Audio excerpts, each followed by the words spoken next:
4 روز قبل حولی کوچک شراف‌الدین خولوف ساکن 48 ساله شهر دوشنبه دیگر بود.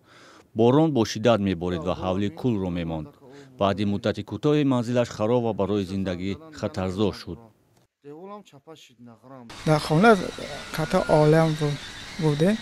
شتابدم گودکو قطع. یک خیلی که آب پر شده. اسپر نکردیم. خیلی چیزا بود این خشمان. هم تگ آبمون زندگی کردن نمیشه. گودکو ما بودیم یک خانه بیگانه ده. 6 تن. همه چی مونده. مکتب ما کار مونده. در کوچه حبیب الله نظرف شهر دوشنبه پس از باران‌های سخت به چند خانه آب داخل شده است. حجت خونه پر شد، درون ماشین کم پر شد، گلکان تلخ کف شدن، اوچکتن دیوال میگرده، مایل آونه که دیوال میگرده. دیوالم به همرام گشتگی نیمه های. ای بالای خانه ما جواری کلان میزگره. همی پال خانه ما فرامد جوار. ای تگ زمین کفیده خانه درآمد او. 7-8 سال شده همین خانه ایم. همین جوار کانال که آب که به پشت خانه میره همین فقط ضرر میرسون. 3 ماه زمستون 2 سال پیش به تای جگه خام به تای خانه آب رفتگی.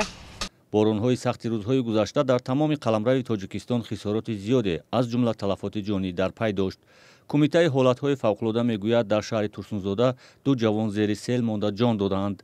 در شهرهای خاروغ مرغاب ماشین باربری را ترمه پخش کرده پدر و پسر را کشته است.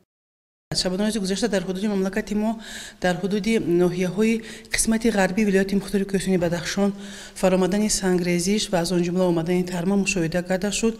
در ناحیه لخش در نتیجه بارشات پرشدت فرآمدن سنگریزش و در ناحیه نورآباد فرآمدن یرچ. غیر از این در ناحیه تاجیک‌آباد هم در نتیجه بارشات شدید فرآمدن ترمه به قید گرفته شد.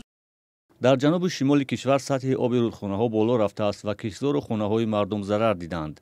در تاجیکستان که یک کشور آسیب‌پذیر در برابر فلاکت‌های طبیعی است، تنها از آغاز سال 300 ترمه فرآمده است. سال گذشته در 52 فلاکت طبیعی 42 نفر قربان شدند و کشور 140 میلیون سومانی ضرر دیده است.